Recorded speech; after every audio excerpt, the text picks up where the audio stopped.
Nathan Connolly from Belfast Boxers, and I'm delighted to be joined by Colm Murphy ahead of his fight on Saturday night.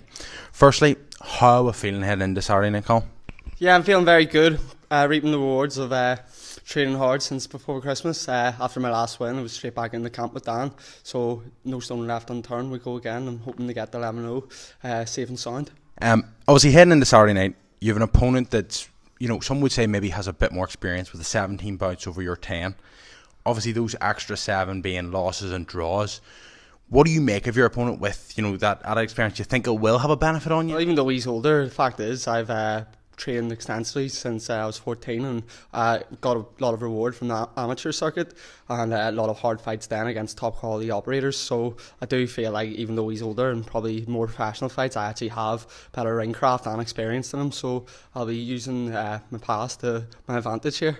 Obviously, off the back of a big TKO win at the Europa Hotel there, what do you think will be the deciding factor in this fight on Saturday night, between your new opponent? Well, I think I'm just a lot smarter and cagier than him because I've had all that amateur experience too, and even though he's had a lot of fights you can't even really get a record of on YouTube. So that's the one thing. I am kind of going into the unknown, but I do feel like my skill set will get me to win easily enough. Yeah. Before your previous fight, you decided to make the change to Dan Boyle here. How are you finding the camps with Dan? Yeah, I'm a lot happier here. Just the heat's getting me a good training session, and I'm getting into the gym, and Dan's pushing me every day.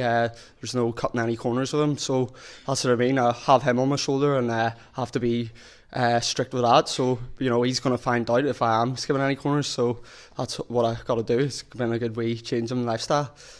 With Dan, is there anything that you came into him, for maybe the previous fight or for this fight that have been your main focuses on, where you think maybe you needed the most improvement? Well, even for the last fight, me and Dan sat and studied the tape that we could get of our last opponent. We developed a game plan and tactics around that opponent and around my strengths. So using that in the future as a blueprint, I think will get us even more wins, especially as we're going up the ladder. This being your first professional fight outside of Belfast, but many will know that you're a seasoned amateur. You've fought 25 times outside of Belfast, 12 of those being in the south. Do you think that that'll give you the edge over your opponent? Yeah, well, that's the reason. I'm well travelled myself. Obviously, I fought in Dubai, I fought in America, and even went to the Bahamas for the Commonwealth Youth Games, and all of those were very well organised and through governing bodies, the boxing. So that experience will definitely pay off. Galway is a bit of a troop compared to going down to Dublin. I think it's an extra hour drive. So it is something different, and especially now that I'm a pro, it is a well-needed change that Mark Dunlop's got me. So very thankful to him for the opportunity. Not overlooking your opponent on Saturday night, but what could we see next from Colm Murphy if you come away with a win on Saturday night? Well, that puts me in line for the summer, hopefully for that Commonwealth silver belt. That hopefully some news will be going about how we're going about that. So that's what I mean. It's just really I've set myself up very well for it, and now I just got to stay patient and wait for the opportunity to come. And you can guarantee I'll be ready. Best of luck on Saturday night. Thank you very much for your time, Colm. Thank you very much.